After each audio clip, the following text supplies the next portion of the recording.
तेरी बात कर रहा हूँ, तेरी जैसी सारी तेरी जैसी सकल इधर से सीधी माता की भारतीय जनता पार्टी जिंदाबाद रघुराज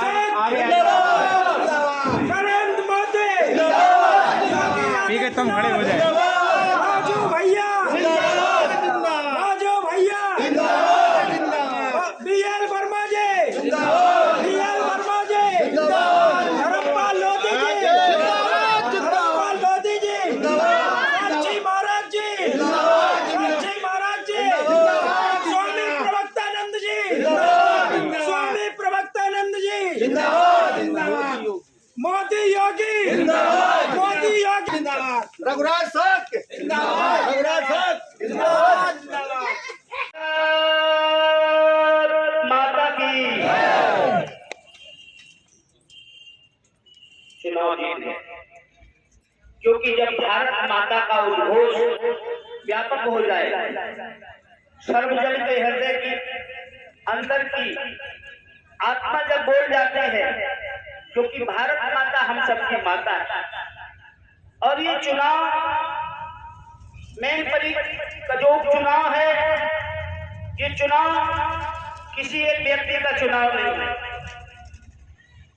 ये चुनाव है इस देश के, इस प्रदेश के और इस जनपद के और इस क्षेत्र की जनता। देश की 125 करोड़ देवतुल ईमानदार जनता ने एक बहुत ही ईमानदार कर्मठ जुझारू देवताओं के समान देश को प्रधानमंत्री देने का काम किया। इस उत्तर प्रदेश की 24 करोड़ देवतुल ईमानदार जनता ने एक ईमानदार देवतुल मुख्यमंत्री देने का काम किया। इसलिए मैं देश की 125 करोड़ ईमानदार देवतुल जनता को और प्रदेश की 24 करोड़ देवतुल ईमानदार जनता को मैं नतमस्तक होकर प्रणाम करता हूं। और ये चुनाव देश के 125 करोड़ देशवासियों ने माननीय मोदी जी को नहीं लड़ाया, माननीय मुख्यमंत्री जी को नहीं लड़ाया, बल्कि इस देश के राष्ट्र को मजबूत करने के लिए, इस देश की संस्कृति को बचाने के लिए, इस देश की बहन बेटियों की इज्जत और आबरू बचाने के लिए देश सब समाज हमारा साथ में खड़ा हुआ। आज लोग कहते हैं कि बाबूजी शरीर से नहीं है, मैं ये बात नहीं मानता हूं। बाबूजी कोई साधारण नाम नहीं था। जिस तरह से आपने देखा त्रेता में भगवान श्री राम का वनवास हुआ, लोग देख रहे थे, अयोध्या की जनता की नजरें टिकी हुई थी कि भगवान श्री राम क्या करेंगे। लेकिन पलक झपकते भगवान श्री राम ने वनवास को स्वीकार किया और एक आदर्श स्थापित करने का काम किया। देश के नौजवानों को यह शिक्षा देने का काम किया कि पिता से बढ़कर दुनिया में कुछ नहीं होता है और एक पुत्र को पिता की आज्ञा का पालन करना चाहिए और हंसते मुस्कुराते वनवास को स्वीकार किया। अगर भगवान श्री राम को राज्य की जरूरत थी तो निषाद राज को प्रयागराज के राजा बार बार कह रहे थे तुम मेरे राज पर बैठ जाओ, लेकिन नहीं लिया। किष्किंधा में जाकर के बाली का संग्राम करते हैं श्री राम, सुग्रीव को बिठाते हैं। यदि राज की भूख होती तो किष्किंधा पर राज करते। उसके बाद लंका के रावण का वध करते हैं भगवान श्री राम, वहां का राज विभीषण को दे देते हैं। आप जानते हैं अगर भगवान को राज की आवश्यकता थी तो क्यों नहीं सोने की लंका पर बैठे। इसका मतलब है भगवान श्री राम एक आदर्श स्थापित करना चाहते थे। साथ में अनुज लक्ष्मण गए, वनवास श्री राम का हुआ था, लक्ष्मण का नहीं हुआ था, लेकिन लक्ष्मण को आदर्श स्थापित करना था कि भाई को हमेशा भाई का साथ देना चाहिए, चाहे वो बुरा वक्त हो या अच्छा वक्त होना चाहिए। ये लक्ष्मण जी ने हम सबके लिए प्रेरणादायी त्याग देने का बात किया। माँ जगत जल्दी सीधे के लिए जरूरी नहीं था कि वनवास में साथ जाए। जनक नंदिनी बैठे ही थी,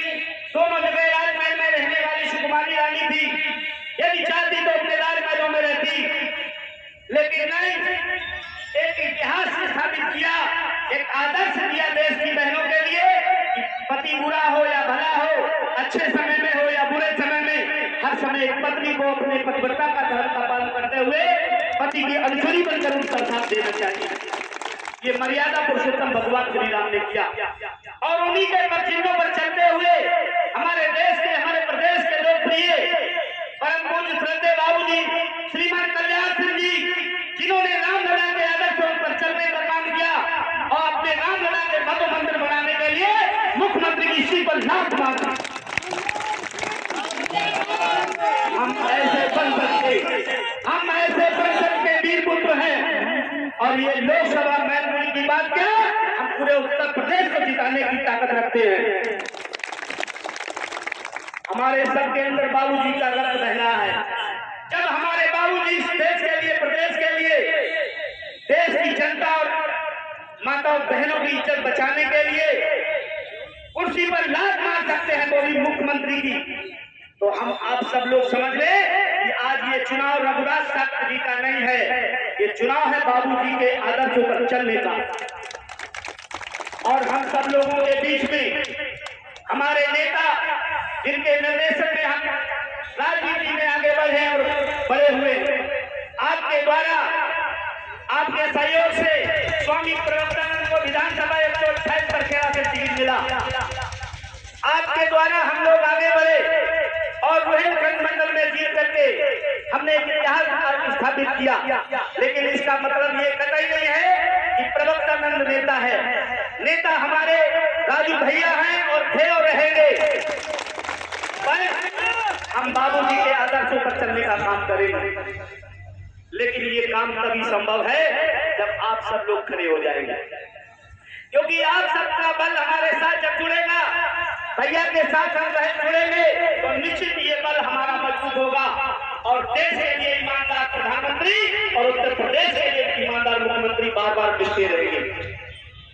आपने देखा 2014 से पहले देश में क्या हालात थे, आतंकवादियों के बम यहाँ करते थे, वहां करते थे, सैकड़ों सैनिकों के सर कलम कर दिए जाते थे और उन सर कलम करने के बाद फुटबॉल और वॉलीबॉल की तरह खेला जाता था। लेकिन वो कहीं ना कहीं हमारे बेटे होते थे। किसी सुहाग छोटा हूँ और छोटे के नाते आपसे निवेदन है कि भारतीय जनता पार्टी ने श्री रघुराज सिंह साक्य जी को आपके लोकसभा मैनपुरी से उपचुनाव में प्रत्याशी अधिकृत घोषित किया है।